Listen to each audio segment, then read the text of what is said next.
All right, everyone, welcome back. We're excited for another session from the World Creativity and Innovation Summit. First, I want to give a shout out to our sponsors to help to make this a reality. Thank you to Haggerty Digital and also to My Favorite Art Place. We're very lucky that they were able to help finance this event and put it together. For our next session, we are very excited for the topic of Word and Image, Public School and Community Center Partnership Model. And to give you more context about this presentation, budget challenges for the arts in the US are nothing new. With over 20 years ago, a creative partnership was formed between the Pinellas County Schools Arts Department and the nonprofit Morean Arts Center, a community arts center with the mission of connecting the community to art. In this panel, you will hear from the three key perspectives essential to this program's success. Amanda Cooper, as the Curator of Exhibitions at the Morean Arts Center, will detail how the experience students and families share during the gallery exhibition transforms their understanding of the impact of art and potential career pathways associated with refining, and developing the skill. Former Pinellas County Schools Fine Arts Director Sue Castleman, now a member of the Morean Board of Trustees, will speak to the public school processes and curriculum alignment. Artist Riley Corlett will speak on her experiences as a student and how it influenced her journey as a professional artist. So Sue, with that said, I'll let you go ahead and take it away. Okay, good afternoon. I'm going to introduce Amanda Cooper, and she's going to share just a few more words before we begin. Hi, my name is Amanda Cooper, and I'm the Curator of Exhibitions for the Morean Arts Center. I'm a St. Pete native, and I've been with the Morean for 22 plus years. All right, and I'm Riley Corlett. I am now working with the Morean Arts Center. I was a student in Pinellas County School Systems. I attended Pinellas County Center for the Arts at Gibbs High School, as well as John Hopkins and Perkins Elementary. And I will be talking more about my experiences with the Word and Image exhibition and what I'm doing now as an artist further down the line, now that I'm kind of working out in the community as well. And I'm Sue Castleman. I'm currently a board member on the Board of Trustees from the Morean Arts Center. And I was the visual arts supervisor for Pinellas County Schools. And I was, I guess, one of the founding people who started the Word and Image exhibitions. Amanda? Word and Image is a partnership between Pinellas County Schools and the Morean Arts Center. You may be asking yourself, what is the Morean Arts Center? The Morean is a community arts center, and we have roots dating back all the way to 1917. So we're a 104-year-old arts institution. And our mission is simple. We connect people with art. And we do this in a variety of ways, mainly with our free and engaging contemporary art exhibitions. And we also offer classes in all visual arts mediums for adults and children. Our website, as you see there, is www.moreanartscenter.org. I would encourage you to get on there after this and see all that we have to offer. We have a lot of our exhibitions online, and we have some digital class offerings online too. And we're located in beautiful downtown St. Petersburg, Florida. Pinellas County Schools is a large urban school district in the state of Florida. In Florida, school districts are divided by county. So there's 67 school districts in Florida.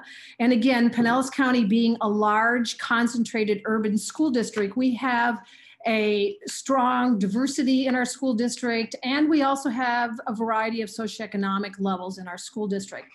The thing I can share is we have had probably for over 30 plus years a very strong K through 12 visual arts program where every student in elementary school K through 5 receives weekly instruction in the visual arts by a certified art teacher. And we have been coordinating visual arts exhibitions throughout the county with many other arts institutions.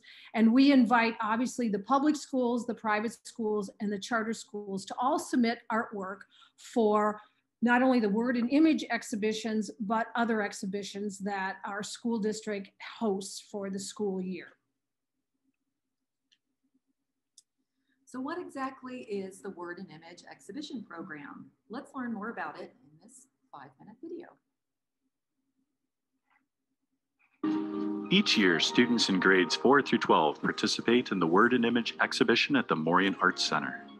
Students are challenged with creating a work of art and writing centered on an annual theme. The 2017-2018 theme was, Did You Ever See? Let's see how art students have answered this visual problem with writing and artwork. Have you ever seen a day combined where the moon and sun collide? A day of something so bright, it just might blind your eye. It's so beautiful that if you were to jump into a pool, you would not swim up for air. Did you ever see a person that makes you feel happy? This person is my best friend, and she is always there for me. She always has a smile on her face, and I see her at school, talk to her on the phone, and see her at parties. She has a big smile and short black afro hair. She is tall, has brown eyes and glasses, and really white teeth. She is always happy. Have you ever seen inside a human's mind? Not an X-ray of the body, no. Have you ever seen what is actually going on inside someone's brain? The brain can hold what happened to the person in the past and present. There are two types of people in this world, those who believe in ideology and those who believe in materialism. But sometimes the inside of the mind and the nature of it can be materialistic and ideological as well. The mind of an interesting person is like creative materialism. It is creative and real, yet no one can understand it. So, have you ever seen creative materialism? Sometimes in life, we feel like we will either remain consistently happy or depressed. The truth is that we have no control over the consequences and rewards life throws at you. When you fail in life, our hopes to prosper may try to fly. Did you ever see people fall and get back up? Did you ever see what was outside of your nest? Where you are safe and warm, wrapped cozy under blankets and layers and feathers and wings? Have you seen what you can do when you are not secure? Come out, my dear. Come out and build your own. Currently, everything we hear, say, and do is influenced by the media in some way. I used a black, fine point pen to stipple and hatch, and colored pencil for shading to create a monochromatic image. This represents how everything we see is from one point of view, gray area being the confusion we get from this. I drew a brain coming out of the TV to show how the media is our brain, being our sole giver of information. I purposely cut out an obituary page from the newspaper clippings on the ground to show how these words are killing our brains. The boy in the middle is in a zombie-like haze. That is why I whited out his eyes to show the confusion and lack of real-world response. The picture framed hanging on the wall behind him is an out-of-service image we get on our TV screens. This is to show how we lost our signal, or in other words, the ability to think for ourselves. Finally, the reason I did the swirls on the back wall is to show how we are in a constant hypnosis, and there is no escape. Sometimes you don't want to be seen or noticed. You get this comfortable feeling when you blend in with the crowd and no one seems to realize you're there. Or you might want to be noticed for the things you are capable of and can accomplish, but not actually be seen. I think you should try to be seen and acknowledged for who you are, even if that's uncomfortable. To convey this inner struggle, I captured a scene with an extreme color contrast, which conveys a dark, uncertain mood. The umbrella helps the model blend in with the surrounding environment, while her white boots symbolize hope and suggest her potential to eventually raise the umbrella and be seen.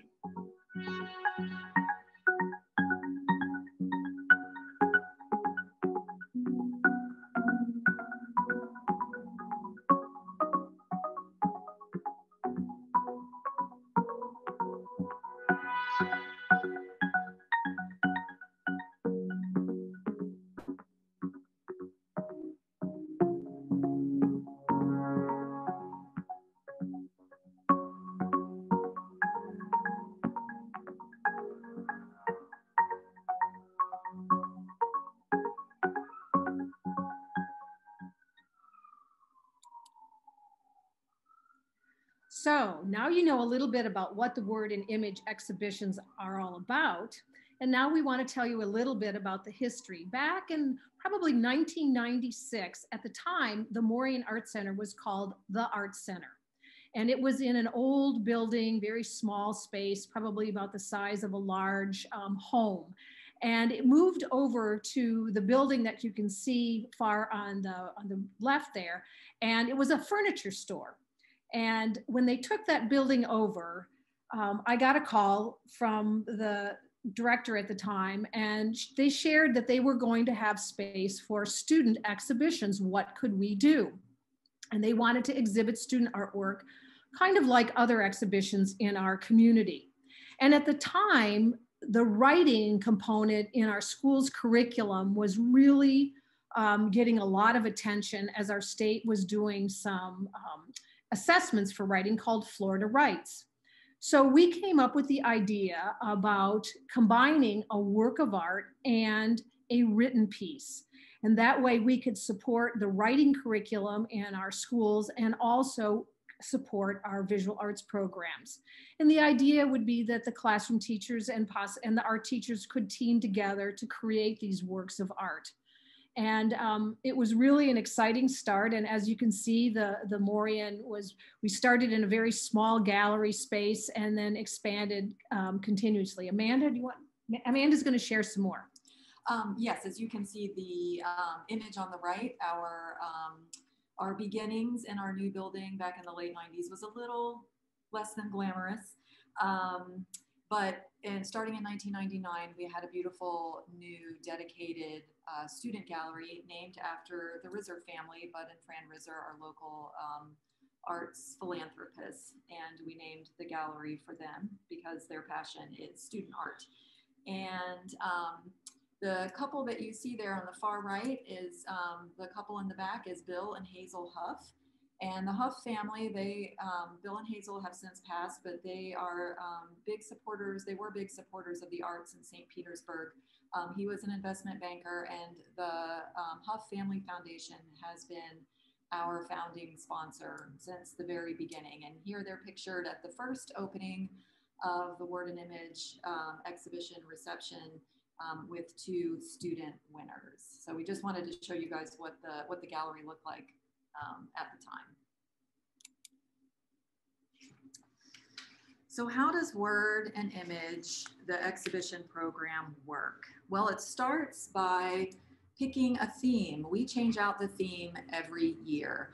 So in 24 years, that means almost 24 themes. We've repeated a few themes here and there, but the theme is very important because it gives the students something to challenge them with. It helps them to solve a visual problem. They have to create a work of art and do a written piece based on a theme. It can't be just whatever they want. It needs to be based on a theme. And it also helps from the exhibition side, it helps make the exhibition cohesive. So the theme is very important, and that's how we start. And picking the theme is a joint effort with myself as the curator and the visual arts supervisor at the Pinellas County School side. And they also have teachers give their input because the teachers are the ones implementing this project. So we want to pick a theme that is engaging to them. So some of the themes over the years have come from books, and some of them are pictured on the screen there. And the books were really helpful. Each of the teachers, I believe, got one of these books. So they were able to show their students, look, here's the theme, and then here's how other artists have solved this visual problem. One of my favorites was the one on the left, the On My Block theme, which we did, I think we'd done that for 2 years, where the students had to think about something that was in their house or in their neighborhood that was important to them, and they made a work of art and a written piece based on that. I think the most successful themes are when the student has to do something that's very personal to them. That's when the work is the most engaging and you get the most interesting work and writing from them.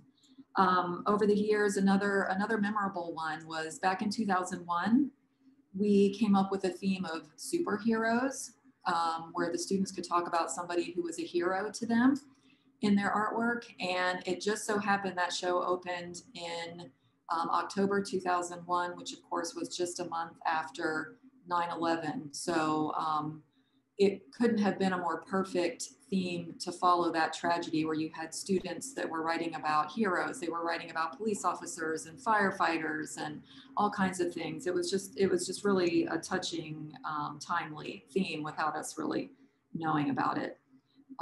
So those are just some examples of the themes we've done over the years.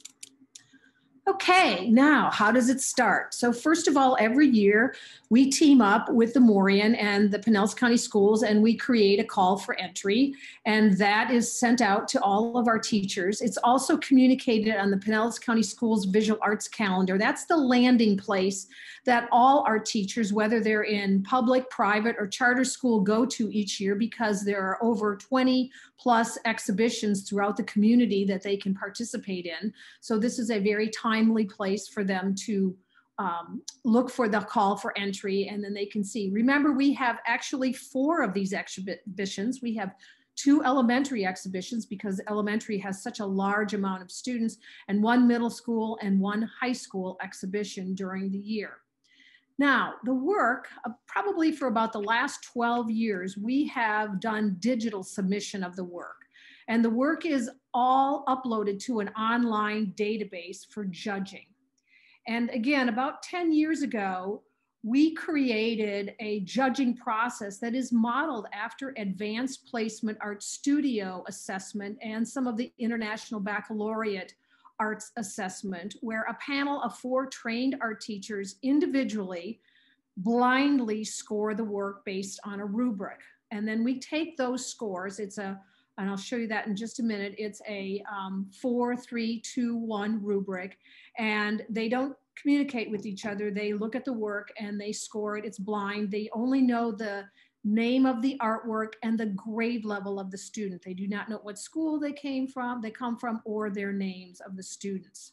The works then are those scores by 4 teachers, that's averaged out, and then the top scoring artworks move to selection by the Morean staff, and Amanda will share a little bit more about that selection. Yes, so a couple of us from the Morean, we adjudicate the artwork. Everyone who scores a 4 automatically gets put into the exhibition.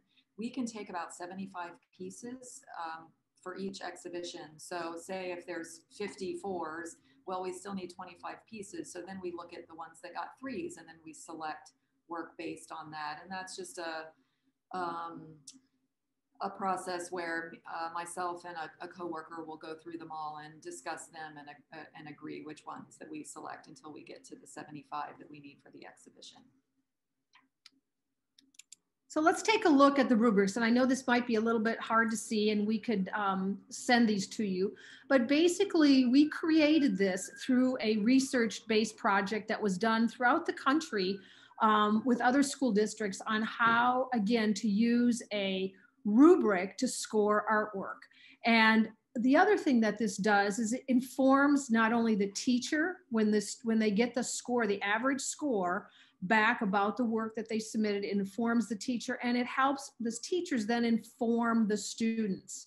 And you can see a score of 4, which is excellent, and all of the words there talk about strong. We talk about communication of personal expression, evidence of the theme, and we talk about different art components, elements of art, principles of design, and originality. And again, 4 teachers look at that, and the work that you're seeing below that is exactly what the teacher looks at when they score the work. So we have, again, an excellent score, a proficient score, and then we have an emerging score. We want to really encourage not only the teachers and the students about their work endeavors, that we want them to know that they're emerging, that there's some evidence of the theme, there's some evidence of critical thinking. And again, they can go back and look at scores of other artwork and see how students were able to get a higher score, a strong or an excellent score. The beginning score is, again, I can tell you that in the last probably 5 years, we have so few beginning scores because we've had this rubric there. We've had this ability to be able to communicate to teachers and to students what we're looking for, what is what will make a work of art worthy of being exhibited at the Morean Arts Center. The other thing that we do is we have done extensive training for our visual arts teachers, probably for the last 15 years. We started by offering them training in how to incorporate the writing piece into their classroom if they didn't have a classroom teacher or a language arts teacher to work with them. But we also wanted to train them on how to really tease out and teach and instruct for the highest quality of work. And I can tell you that this process, again, for well over 10 years, has just improved work all over. And we're really excited. And the other thing we get is we never have people going, well, gee, how did this one get into the show? And how come this one's not?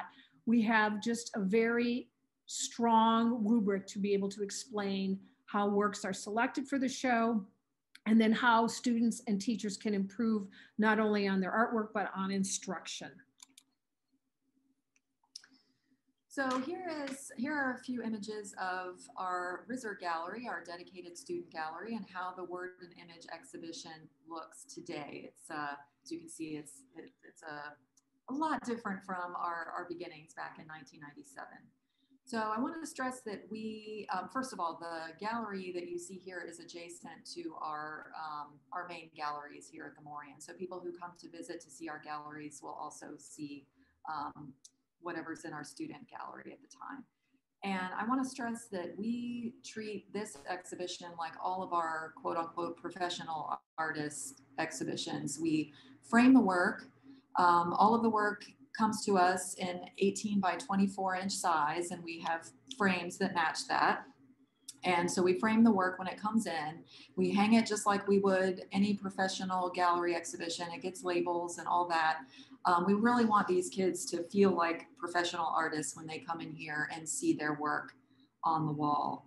And while we're installing it, we just take them and group them according to what myself and my staff thinks looks good together, theme-wise, color-wise, whatever. We don't necessarily group the same schools together, but we want to configure them in an engaging, easy-to-read way. This would be a good time for me to mention that we do have a lot of people come through this gallery who might not have known about the show, don't have any students in the show, but they are just so enthralled by what these students have made and what they have to say. The one thing that's special about this exhibition is the statement part. You know, when you go into a gallery and you see a work of art, you don't necessarily know what the artist was thinking, but with the Word and Image exhibition, the statement is right there. And people spend so much time in the galleries looking at the art and reading what the students have to say. And it's just a really engaging project for both the students and the visitors who come to see the show. Also, so I mentioned earlier, 75 pieces per show on average, which means that over the past 24 years, we have had 6,600 students participate in this exhibition. 6,600 students' work has been on the walls of this gallery since the beginning.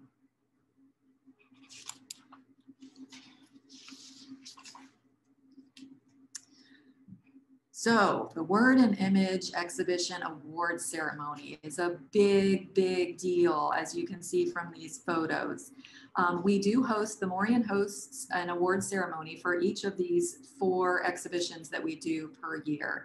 And they are just such fun events. We usually have about 200 to 250 people that cram into the gallery. We do punch and cookies. The students and their families come. Sometimes you have multiple generations of families. They're all dressed up, as you can see. It's just a really fun time and a really meaningful time for these families. And we want to make a big deal out of these students because this is an important thing, and you just never know, you know, what these students are going to do afterwards. And for many of these families, it's their first time in an art gallery, so that's pretty cool too. Each student at the award ceremony receives a certificate with their name on it, a certificate of participation, and they also receive a 5-pack of tickets to the Morean's other locations, and it's a $100 value. So that's an important thing that we do for them. And also we have awards for every single exhibition. We have 3 top awards that Those students for each show, the 3 top awards, get a scholarship for a free week of summer camp at the Morean. And also honorable mentions, we give them art supplies. So it's a really big deal. And we have a local arts administrator that comes in, or a Morean staff member that judges each show. So it's a really special time. Now, as the visual arts supervisor and now current board member, I can tell you that for the past 20 plus years and over 6,000 students' lives have been changed. Every time I have been at the award ceremony and present and look out and see the families, see the art teachers, see the students, I know that these children will never forget this day. And what this does for children and students is it shows that they have a strength, they're important, they have value. And I can tell you over the years that I was the visual arts supervisor, I had so many stories from parents, from teachers, and from outside community members come up and say that this was probably the most spectacular thing for their child because it valued them. It showed their strengths, you know, it celebrated them. And the most important thing, it celebrates an individual creative endeavor. And I can't tell you how important this is for all the students that are exhibiting artists every year, but even the students that submit the work, because it's become something of an honor to be able to have your work exhibited and come to the awards ceremony. We kiddingly say that we probably bring the most amount of people in during the awards ceremony. Sometimes we have to be concerned about we have too many people in there, but it is really an incredible experience for everybody. And for everybody, Amanda and myself and staff and our teachers, all the hard work behind it, it just comes together on that awards ceremony day. So now we're going to talk about some memorable moments and some alums of the program. So one of the joys of having such a long-running program, and for me personally, having been part of it for a couple of decades, is you get to see some of these students who are in the show move on to do other things, and you get to keep track of them over the years, which is a real honor to be able to do that. Some of the alums of Word and Image have actually gone on to become Pinellas County school art teachers, and their own students have been in the show, which that's pretty cool to see. One alum that stands out to me is QUINTON MERADA, and there's QUINTON on the left side there. That's him with his certificate. I think he was a senior in this photo. He went to the Arts Magnet Middle School, John Hopkins Middle School here in Pinellas County, and then the Pinellas County Center for the Arts at Gibbs High School. And he had his senior thesis show here at the Morean too. And then he went on to UF to graduate in 2018 with a degree in sculpture. There he is on the right today.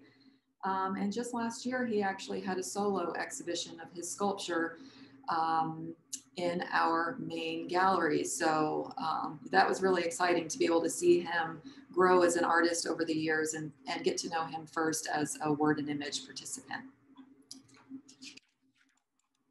Next, Riley Corlett. Hi.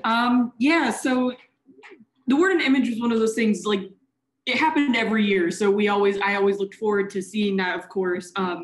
And growing up, I went to a lot of the arts magnet schools, and some of them, the ones that I went to, happened to be in the more lower income areas of the urban area. And, you know, seeing that, I think it's a great opportunity because it gives people or children an opportunity to do something they may not have access to in any other sort of environment. And so overall, I think it's a wonderful opportunity in that sense. And, you know, even as an adult, being able to see your own artwork in a gallery is almost awe-inspiring, to say the least. And, you know, recently I had to actually juror. I was part of the jury process of this most recent round of elementary works that went up, and being in that gallery and having to look at all 70 something of these pieces, it almost put me back into that perspective of being a child and being able to see my artwork in a gallery. And it changed how I viewed and how I made my selection. And needless to say, it was not an easy job in any sense of the word. And, you know, it's just a wonderful opportunity in that sense, because being a child in your very formative age, you know, that really is going to form how you see yourself in the future, those positive interactions. And I've always been a very strong believer in the arts should be part of the community. I've done projects in the community on my own as part of community service, in which I have fundraised and gotten art supplies for children in need and all that back when I was in high school. And I also had my own senior thesis show. Now it wasn't at the Morean, but I learned those key skills and in how to exhibit works. So all those things can be applied to any sort of thing in the future.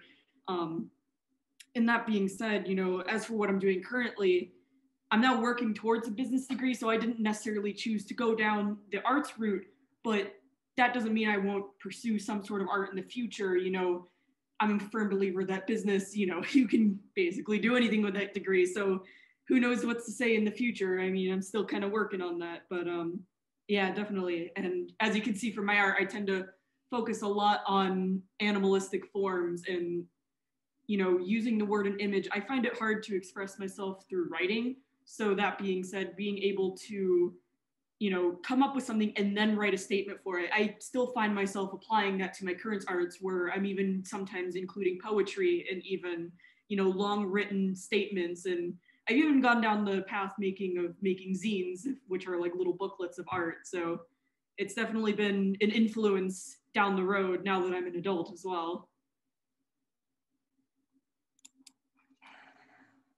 Let's meet Carlson Gooding, another alumni.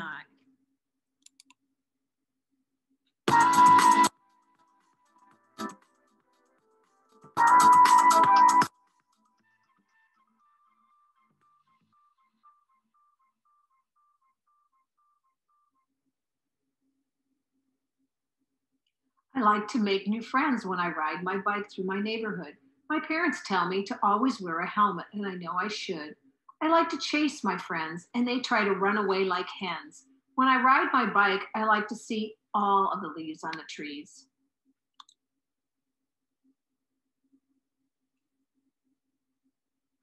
You want a scholarship or something? Yes, I want a scholarship because the art district loved my artwork. So I was really, really excited for that.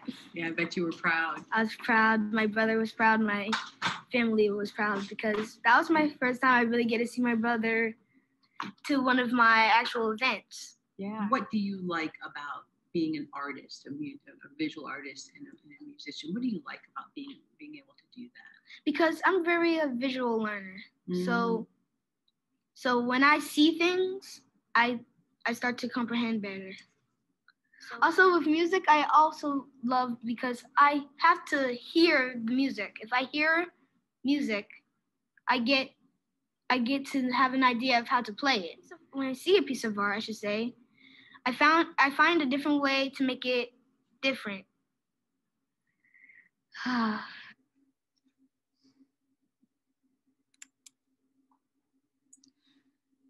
So what does word and image look like during COVID?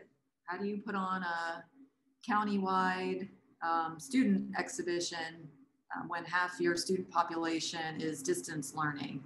Well, I'm happy to say pretty much just like any other year. So this year kind of surprised me. We had the same amount of entries as we do any other year, the same high quality of artwork. And again, kudos to the students and to the teachers who are guiding them and the parents who are supporting them, that even through all the challenges that we faced as a society and as a school district this year, things feel kind of normal in terms of the Word and Image project. When we were looking for a theme this year, we knew we had to do something that addressed our times, our different times now. And we came up with what the world needs now as the theme. And the prompt that each of the students got is, during these challenging times, hope and gratitude have become powerful resources for creative inspiration. How would you express these feelings using visual art and writing? So that is the prompt that each of these students got. And some of these are examples of artwork that we received. These are from our elementary school exhibition. I know you can't read the written part, so I'm going to read it. The one on the left that says joy, the written part says, our world needs a lot more joy among people. Being joyful has a huge effect on the community because when you have joy, everyone else will want it. Being joyful can be an effect of being with your family or friends, or just doing something you love to do. Other people's joy can also cheer you up if you're sad or depressed. These are the reasons there should be more joy in the world. And the one on the right says, what the world needs now are more pets because pets make people feel safe. People can snuggle with their pet and feel comfort when they are scared. The piece on the left with the hand says, I hope we can get rid of COVID-19 soon. Once we find a cure for the virus, I think the world will be a better place because we won't need to wear a mask anymore and we can breathe in the fresh air again. I miss what our world was like before COVID-19, where I could hug my friends and didn't have to stay 6 feet apart. After we find a cure and COVID-19 is gone, the world will be so happy again. People also won't be getting as sick as often. The piece on the right says, what the world needs is better world leaders. Some of our world leaders don't make very good choices. We need leaders who will fight for the people. It doesn't matter if they are from the red states or the blue states. We are supposed to be the United States, not the divided states. Wise words from a third grader.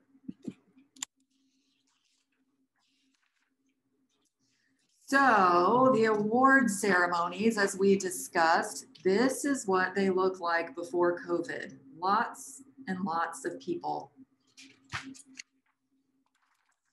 And here's what the award ceremonies look like during COVID. Very different, very different.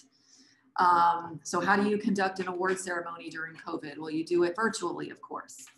It's definitely not the same. We don't have punch and cookies. We don't have all the families coming here. We don't have the parental paparazzi that you usually see, all the cameras flashing. However, we do invite the award winners. So these are some of the families that you see here. We do invite the award winners to come. And, but there are some benefits of having a virtual reception. One is that anybody can tune in. Before it was just, you know, you had to physically be there to hear the award ceremony. Now it's on Zoom. We send out a Zoom link to all the participants. They can share it with their extended family. So anybody can view it. The other thing is it caused us to pivot and have the artwork online too. So now anyone can see the art exhibition. And so that is, I would say, a benefit that even after COVID will carry this forward. Well, we would like to thank you and now entertain any questions that you might have. We know that this was a lot to take in and digest, and we hope you got an understanding about what the Word and Image exhibitions are and how they're created and how the students exhibit the work and how much our students have learned from really being these artists. So we'll throw it over to our moderator and see what questions we might have for us. All right, thank you very much. That was very helpful to hear about the world of exhibitions. And I love can you go back to the slide that shows all the smiling faces of everyone happy to be a part of that experience? I know it's just very, very exciting. Oh, one of the last slides there. Oh, I'm gonna go to that one. Oh. That's an old one. That's an old slide. Oh, that's the old one. Oh. That's before COVID. Oh, okay, yeah. Oh, can you show us the current one again? I can put up some other slides that you probably want this one. Okay, there we go. Yes, all the happiness. Yeah, very, very joyful. So thank you for sharing. And if anyone has any questions, and now's the time to go and put it in the Q&A or in the chat box. So we'd love to hear from you as they're taking the time to talk about the art that they've been a part of.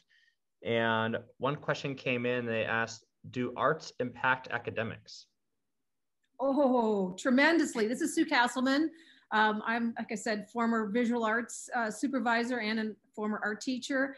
And you know, as you heard CARLSON talk about, he's a visual learner. And I think that the arts, and especially when they do this exhibition, they have to solve a problem. And it's not only a visual problem, but it's it's a writing problem that they have to solve. And you heard Riley talk about how, you know, she didn't feel very confident in her writing, and now she has done more writing. So I really believe that it is the key. And if you think about how kids learn, I've always said it's image, text, and sound is how we all learn. And we've all learned that way for a long, long time. All right, thank you for sharing. And so yes, once again, if anyone has any questions, feel free to type them in the chats. We'd love to hear from you as they're taking the time to share their expertise today. Can each of you dive deeper into the emotional benefit of putting these together and the importance of these? Oh yes, absolutely. This is Riley speaking, by the way. Emotionally, it's very, I think I touched upon this when I spoke. It's inspiring for children to be able to see their work in such a professional setting. You know, those are your formative years and a lot of your early experiences that impacts how you end up maturing as an adult. And now, speaking from experience, now that I'm kind of going out into the artistic community, and I'm, you know, being invited to go into other shows and I'm submitting to shows, even as an adult, seeing my works in a professional setting has, you know, it has almost the same effect. I'm just like, wow, this is really something that, like, you know, I can do. So it's definitely emotionally very, very important to the young people that we are reaching out to with these shows. One thing I would add is because of some of the themes that we've had, I mean, we can talk about the effect of it on the student, but the effect on the families. For instance, there's been some themes we've had where the student really opens up and says some very personal things about themselves, about their families. And we've had families come in and say, oh my gosh, I didn't know my student or my child felt this way about this, or I didn't know about this. And it's very meaningful for the families. For the 1 year we did my personal hero theme, and we had families coming in for the reception. And I remember there was one family where the student wrote about his grandfather. His grandfather was his personal hero, and his grandfather happened to be there at the award ceremony and didn't know what the student's artwork looked like, but then saw it there, and just, you know, there was crying, there was hugging, and it's just such a meaningful thing. So not only just for the students to participate, but for the families too, to see the artwork that their students create or their children create. Love that, thank you. And then can you show us the website where we can view all this work for the public? I'll have to put that in the chat. Is that? That's the PCSB one. Or is it publicly available? No worries if it's not. It is publicly available. And maybe what I could verbally say right now is that it is Pinellas County Schools, and do a Google search and then go to the Visual Arts Department, and you'll go to the Visual Arts calendar, and we'll have to get that up for you. So.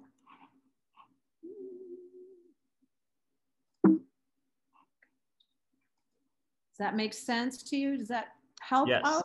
yeah. Feel free to put the website in the chat, so or any instructions you want to put in that, so people can make sure to get access to it. Yes. Okay. I just want to get back to my chat here. Okay. All right. Yeah. I'll stop your sharing for you, so you can. Yeah. There you go. Yeah. I got to go back and find that. I'll find that for you. Any other questions that people have right now? Yeah, can you talk about again about the future of the exhibitions and where you see it going the next few years? Where we see it going? Well, like I said, because of the changes we had to make during COVID, I definitely think we'll be doing more of the digital, the online exhibition to coincide with the in-person ones. Something that we incorporated a couple of years ago that we had to stop during COVID, but I would like to start up again, is we set aside one little section of the exhibition for people to respond to the show and to actually participate in it. And the way we did this is we have these little pieces of paper. They're set up on cardstock, and we had them hanging up on mat tacks in the gallery. And it asked the same question as the theme, what the world needs now. And you could come up and take one of the cardstocks off the wall, and you could do your own little word and image and put your name on it, and then hang it back up on the wall. So you could kind of participate in the exhibition, whether you're a student or an adult or whatever, just a visitor. You can feel like you're a part of the exhibition. So like I said, we had to stop that during COVID, but I hope to bring that back. So. Perfect. All right. Well, thank you again for coming by today. Is there any final thoughts or anything else you want to expand more on before make sure you can enjoy the rest of your day? I just posted the site that you can go to the visual arts gallery there, and they can click on the links. There's a lot of other shows in our district and stuff like that. One of the things I'll just like to share as a final note too in our community, Pinellas County, really, really supports the arts.